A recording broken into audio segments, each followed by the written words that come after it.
Welcome back to the Rebel's Edge. Instead of CBOE Global Markets, I'm here in Paris. But Pete will be joining me through the miracle of the internet in just a moment, where we address Greenland as well as GameStop. Yeah, the meme stocks are back, and we've got a lot to say about all of it, including sports, on today's Rebel's Edge.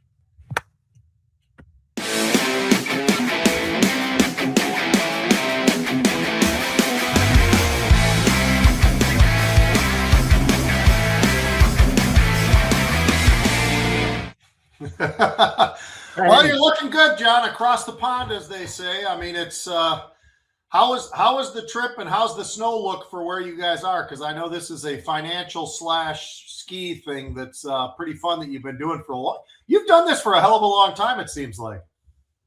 Yeah, I mean, I started doing it in the 90s, Pete, but I think it's in its 52nd year or something like that. I, of course, haven't been to all of them since I'm not 52. But yeah, it's, I'm in Paris now with some friends, staying at a friend's house right in the heart of Paris in the 8th arrondissement. And then we're going to head on over Saturday to ski. And the races are in Austria this year. So that should be fun. Yeah. But let's dive in. Yeah. Let's get right into Greenland because Trump showed up, Pete, as only Trump can. And again, I've been there when he arrived the last time, and everybody was giving him smack, before he got there. And as soon as he got there, with the Apache helicopters flying up through the valley and all that stuff, he gets there, and then they're all running out there to, oh, can I get a picture with you, sir? Posers. But he did what only Trump can. Number one, he just ripped Newsom a new one from the stage. Just that Joker has caused more people to leave California. But he also threw a couple shots out there to Greenland. Oh yeah, he's not wrong about that. And he said, "Look, I'm not going to take Greenland by force, so you guys can calm down." He said, "But I could, but I won't. But I could." He did it just like that. He's like, "We've got the best military in the world. If I decide to take it, if I wanted it, we just take it." But he says, "I'm trying to do it the right way. I'm trying to negotiate, but we could." So the markets rallied off of that craziness and recovered about a little more than half of yesterday's loss, Pete. So for whatever reason, we could. Well, I think people have calmed down a little bit on it, John, because there was some fear out there about this whole thing with Greenland and, how is this going to happen? Will it happen? What are the mechanics of this whole thing? And people were just, overly worried and overly probably concerned on this whole thing. But regardless of that, the fact that the president kind of calmed things down, it calmed down the market. This is not all that dissimilar, but to some degree it is. But, to last April, right? I mean, that was Liberation Day and all that type of thing. So, I think that it's the president sometimes will float stuff out there and then kind of move off of it to some degree. And I think that's sort of what we're seeing with Greenland and this whole talk about acquisition and everything else. So it's pretty interesting. But he had a lot of people, I think, starting to have a little bit of a relief because of the fact that he did mention the fact that it's not going to be done with force. They could, but it's not. We could. Well, and we broke 19 in the VIX today, Pete.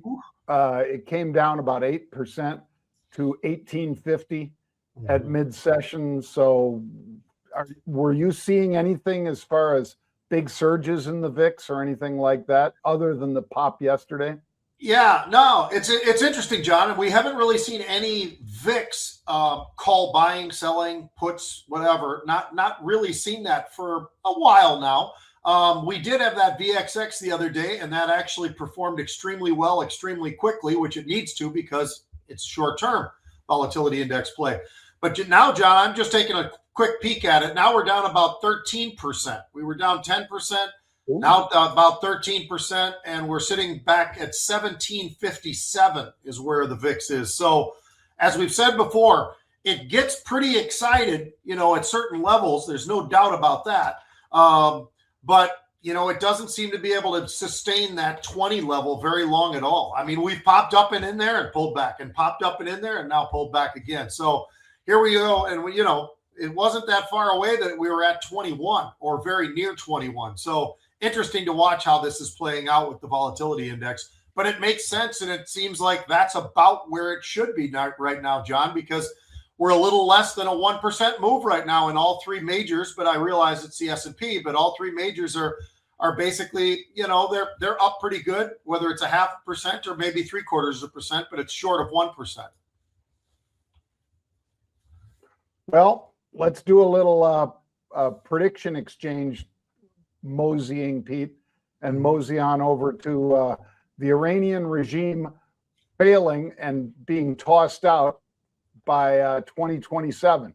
Right now, they're giving it a 36% chance. It was as much as 44% chance last week, but 36% chance right now. Would you buy that, or would you wait? I think I'd wait a little bit, John. I mean, just based upon where it peaked out at, which was, call it 50 or some odd percent, something close to that anyway. And, it's pulled back a little bit, and we'll see how far back it wants to test. So I think it's something that time will tell on this one. It's just amazing to me. I shake my head only because we can basically trade and or get a play on just about anything that there is in the world now with all these different markets, the poly market or whatever. It's amazing. Well, let's dive in then, Pete, to a big one from yesterday that didn't make a big move really, and that's Netflix. Netflix shares dipped after their Q4, just barely beat expectations. And we both know that barely beating can be okay as long as your guidance is really strong. But I think people are also looking at whether or not Warner Brothers Discovery is really worth what Netflix and what Paramount Skydance is looking to pay for it. I mean, because it's a lot of money. So despite the fact that these guys have a lot of real successful shows, Pete, like His and Hers and Runaways, Stranger Things, 1, 2, 3, 4, and 5. People are still, a little nervous, I think, about the Warner Brothers deal, and that's why it was a little soft this morning. I think you're right on that, John. I think that is a big influence on this whole thing. When you look at the guidance is really where things were a problem, I think, because it looked a little bit soft. It wasn't quite at the levels that people were expecting. So, and there were others out there that were concerned about the deceleration of growth that they are seeing right now for Netflix. So the combination of all those things certainly is the reason it's down a little bit. But like you said, it's not a major move to the downside. I think a 5% move is not something that should scare anybody, but certainly there is a move to the downside today based on what the guidance was, not the earnings. They had a slight beat with earnings. They had the slight beat with the revenue and all of that. So I think it's just looking ahead. People have a little bit of concern. And I think this Warner Brothers Discovery thing is, we're talking about huge dollars here. So, not everybody's overly excited about that whole thing and whether or not they should pay the kind of money that they're looking at. And obviously with the competition, that money has been going up as well. Well, a meme stock is back, Pete, and it's back because, the guy, Ryan Cohen, he's the CEO there. He bought 500,000 shares. Average price, $21, give or take. So call it a $10 million investment. It moves him up to about 117 million total. His commitment to that company. And here's one of the reasons you want to pay attention to that, folks. They're going to be closing a lot of stores. They're going to be closing 420 stores, he says, in 2026. And not every lease do you just get to walk away from. There can be a cost to it. But not having to support all of those stores now, I think people are looking at that and they're sharpening up their pencils and trying to figure out, okay, well, over time, he's going to save an awful lot of money. Mm-hmm. Yeah, it is interesting just to see this name under any set of circumstances, John. I mean, this really was the father of all meme stocks, and has been an absolutely incredible thing to watch. You know, going back, it was much more incredible, but nonetheless, it just watching how this thing has traded, how it's played it all out, and how people are viewing this, and the fact that the CEO, to your point, just continues to buy it, certainly has made the decision that this thing deserves to have a higher number than where it's trading right now, because quite honestly, it's trading right about where the average price is for him. Like you were talking about, a little over 21. Well, it's trading 21.73 is where it is right this moment, John. So it's interesting to see the dedication that the CEO has to this, and how this continues to just stack up and stack up and stack up the number of shares that have been there in the millions. And it's pretty interesting to watch how this is playing out. It's not up a lot. It's up 3% today, but this is something that I think over time, to your point, if they can make it more efficient, if they can figure out a way to maybe make a little bit of money, this could be something pretty good. And he just needs, the Reddit mob and the meme stock army to get on board to really get that thing popping. But so far, he hasn't had that magic touch that he had back in 2020 and 2021. Right. But nonetheless, we'll keep an eye on it. How about this one? Progress Software. So think of this as a company, folks, that if you want to make AI do something, other than going to Grok or, Perplexity or any of the spots you might go to, OpenAI, you could look at these guys as the picks and shovels of AI. So they make the AI possible in terms of how it reacts to your queries, your designs. I want this to, I want you to create a template or a PowerPoint or whatever. It reacts to that. So that's why this one is an interesting stock. And it was up a little, and now it's up a lot, Pete, as they declared what their earnings were. Yeah. And earnings season, as we talked about, it kicked off with the financials, and now it starts to expand a little bit more and a little bit more out. It's not like the financials are done. We still have the regionals and all the rest of it to come out as well. And some of the other names that just string out a little bit further, but we certainly have found ourselves into this earnings season. And I'll tell you what, John, when I look at this one with Progressive, it's pretty daggone impressive, really. When you look at the AI-powered software that they are doing, like you were talking about, the free cash flow was something that they pointed out. $320 million is the projection. So they literally look like things are really lining up right now for them in a great way. I mean, the AI-powered software is a big deal. And when I'm looking at it right now, this was up as high as 47 and change, and it's a little bit off of that. So it was up, I think, 20 some odd percent. And now here it is up still about 16%. But interesting to see just how good they were able to project to everyone how their earnings looked. And, the projections of revenue as well. I mean, it all looks pretty daggone good. Well, this one's also looking good, Pete. We'll wind it up today with Rambus, which is yet another company that enables data centers and AI to do what they do. Going back last year, Pete, to right around this time, it was a $65 stock. It is pretty much double that right now. It's up $18 today, which is about 17%. And on pretty good volume, 2.9 million shares have changed hands so far today. That's a lot compared to their 10-day average of about 1.8. So you have any ideas, Pete, as to why it's moving up so much? Well, they've got plenty of upgrades out there, John. You look at the price targets that you're seeing, and I know that you're looking at the same stuff that I was, but I mean, Evercore's looking at 126 as their price target. Wells Fargo, 115. You got Jefferies at 120. So there's a heck of a lot of optimism out there right now. And we're talking about server memory and the demand for these AI chips and all of that goes together. I mean, this is a strong fundamental spot within the markets and the gross margins. I'll tell you what, when you have 80% on the gross margins, you're doing something right. So I will say, between the upgrades, which are totally understandable, and where it is right now, they've got their Q4 results come out on February 2nd, John. So we're still a little bit away from that, but wow, the analyst community is all over this thing, and they're very, very bullish that there's a lot more room, I think, to the upside.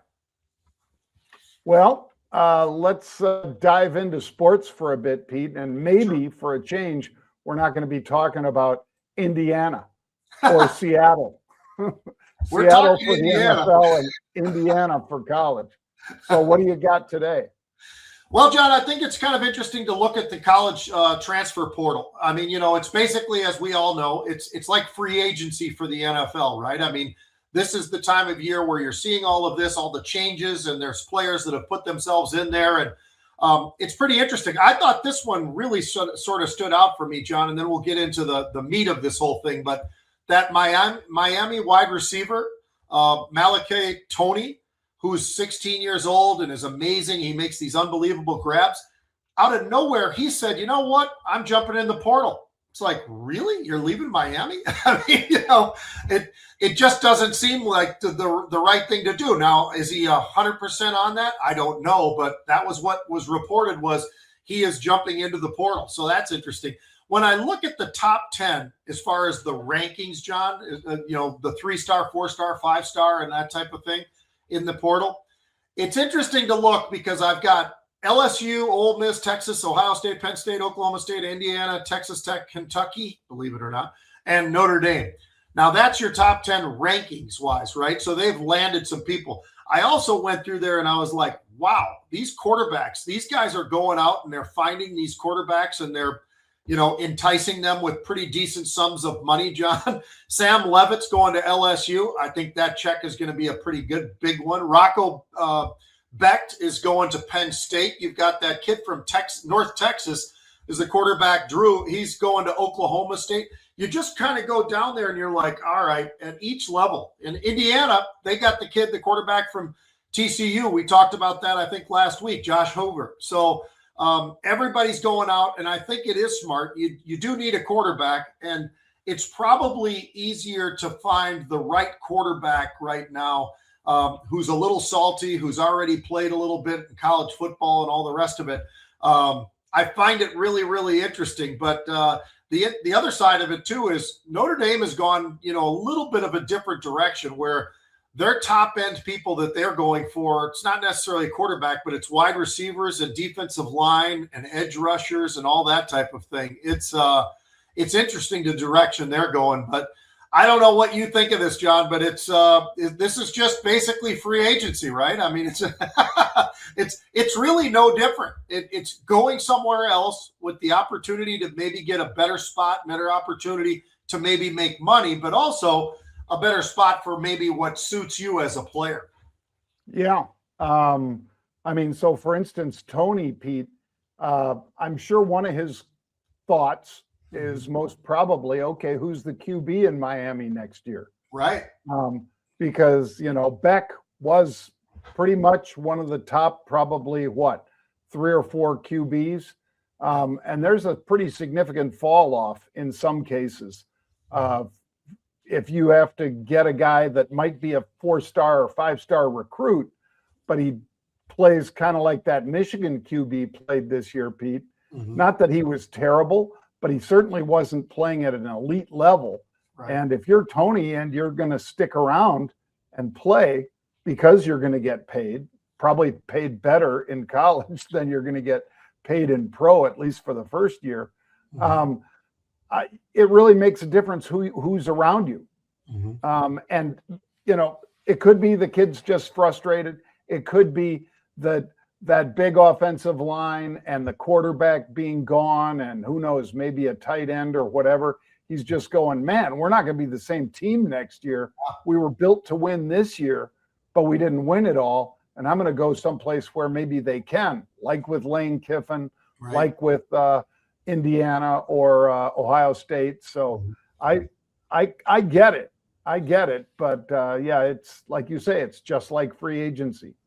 By the way, I was looking at mock drafts. They already started, of course. Long ago they started, but some of the mock drafts, and I'll tell you what, Ohio State almost should be embarrassed that they didn't get very far, John. I know they lost to Indiana, who won the national title, but I got to tell you, they have so many players that are ranked very highly. I think I counted either 3 or 4 players that will be in the draft this year they're projected to be in the top 10 of the draft. That's 4 guys on one team. Unbelievable. I mean, some linebackers, some this and that. Pretty amazing. John, I thought we could give some grades to some of these coaching hires that we're seeing in the NFL, though. So the first one I'll give you is Robert Saleh. Now, he had his opportunity before. He was a head coach with the Jets. Didn't go very well. He was the defensive coordinator multiple times now with the 49ers. He was before he went to the Jets, and then this past year he was back there with the 49ers. He's the Tennessee Titans' new head coach. Where do you give that on A, B, C, D, F? Where do you put that one? I like the guy, but he wasn't able to do much with the Jets. And you know what? At some point, you have to pull the trigger and say, well, they're not drafting the right people, they're not signing the right people or whatever. But the head coach is a huge person in the format of everything. So what do you think about that? Is that Saleh's fault, or is he going to do a little bit better, or what do you give for a grade right now for him? Well, he would be no higher than a B, Pete. Mm-hmm. But there's only so many people who want to do that Tennessee job, Mm-hmm. because that's a rebuild. And they just did not look good. They obviously they fired their coach Vrabel, Mm-hmm. who was there, right? Yep. They got rid of Vrabel, and all he's done is win with significantly better players. Google him. Now, yeah, this coach got 1 year. Yeah. It's kind of like Pete Carroll. You give each of these guys 1 year. Who's going to win right out of the gate other than Signetti in year 1? That's kind of tough. I mean, Vrabel did do it this year by going up to New England. And like I say, I think the talent up there was pretty exceptional. Yeah. They might not be Seattle exceptional, but they're damn good football team. And meanwhile, Tennessee, Pete, is kind of a joke. Yeah. I mean, can you even tell me who their star players are, Pete? Well, probably the quarterback Ward is there, but here's the problem, John. You and I talk about this all the time because I think we have a much more expanded view of this thing being linebackers. But every team, you know what they do? When the new coach comes in, they got to get the big shiny thing, right? And what's that shiny thing? A quarterback. Well, that's great, but if your offensive line stinks, what happens to the quarterback? He gets sacked 80 times, 90 times, doesn't really like it all that much, gets a little bit ticked off probably, and probably gets hurt somewhere along the line, right? So I think these teams that do it wrong, consistently do it wrong, and that's a huge problem. How about Jeff Hafley? He's the new coach of Miami, and you and I both would probably scratch our heads and go, where the hell is this Hafley guy from? He was at Boston College. He was the head coach, but then he was the DC, defensive coordinator for the Green Bay Packers for the last 2 seasons, 24 and 25. So now he's in Miami. It's hard for me to really go very high or low. By the way, on Robert Saleh, you said B minus. I'm in a C category on that one. I like the guy. I just don't know that he's had his opportunity. He didn't do much with it. What do you think of this Hafley, though? The defense was pretty damn good when healthy at Green Bay. Yeah. And some of it, I was just talking with our mutual friend, Pete Sterling, about it. And I said, when Micah held out and wouldn't go to camp, that hurt him. And it ended up hurting him, I think. Now, did it put him in that position where he got his knee tweaked? Maybe, maybe not. Maybe if he's in, playing shape the whole time, maybe he's not in that position where he gets that injury. but obviously it was a fairly, substantial injury that he'll have to come back from, and he probably will. But Green Bay can't be happy about that. And Miami definitely had talent, but now, Pete, what do they need? They need a quarterback. They need some offensive linemen. I mean, that team and Tennessee both stunk. I mean, they were terrible. They're right up there with Cincinnati and Cleveland, except, of course, Cleveland has that outstanding defense. Yeah, no doubt. Well, I'm going to give this one a C as well. So Salah's a C and Hafley's a C in my book. What do you think? Do you agree?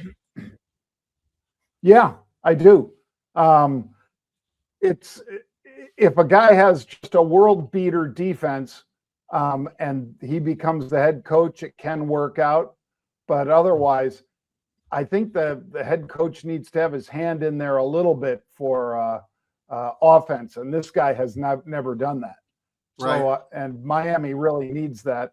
We both know, Ross, the guy from Related and so forth, and the big Michigan backer, he is not going to be happy with a crappy team again, because he's dealt with it for, a lot of years already. And the fact that Tua was taking all those hits just means that, he's damaged goods at this point, Pete. Nobody's really counting on him being the quarterback for the long term. So we've got Stefanski and Harbaugh left. So I'll just start with Stefanski. Atlanta's got him. He's the head coach. He was the head coach at Cleveland before getting fired. My one concern would be this. Why is it, he was the OC for the Minnesota Vikings as well, but why is this, John, that this guy, their defense was great, but you got to have an offense too. And they had it, early on, they had 5 quarterbacks that are all kind of like, well, average maybe or whatever. So it was kind of a crazy situation that they did on their own. And they didn't really have a direction to go with that. And their offense, to your point, defense was unbelievable, but the offense, not so unbelievable. And, they had a little bit of a running game, but I don't know. I'm not sure if Stefanski, if that's on him, then I would say this is not a great pick for Atlanta. But I will say that it seems like he's got something. Everybody in the NFL always is talking about Stefanski and what he has done, and those type of things. 3-time coach of the year, 3 times. Yeah. So I'm going to give this one a B. I think Atlanta gets a B with this hire because they definitely improved. I think it's a massive improvement.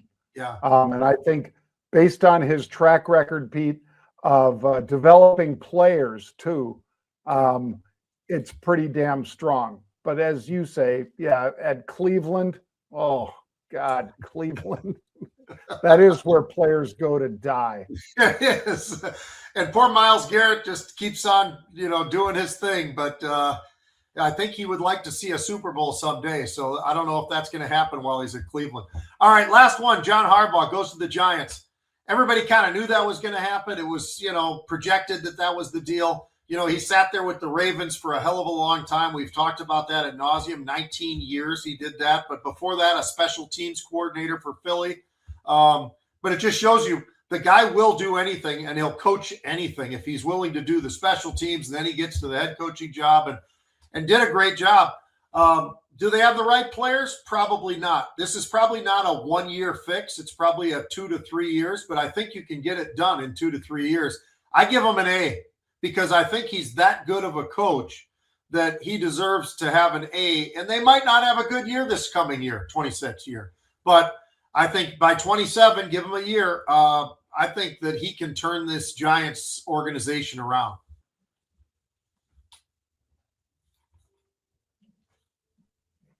I agree. And I saw an extremely undisciplined team, Pete. Mm-hmm. I mean, just up and down. Offensive line, when that one player made, like multiple personal fouls in a row and then jumping off sides and all that, there was no discipline on that team. And yet you've got a good quarterback, Dart. Hopefully your running back, that was, Scattaboo, that really was a spark plug for that team. Hopefully he can come back. But yeah, they need another running back. They probably need an O-lineman to protect Dart, and it wouldn't hurt if they went out and got him a wide receiver too. Mm-hmm.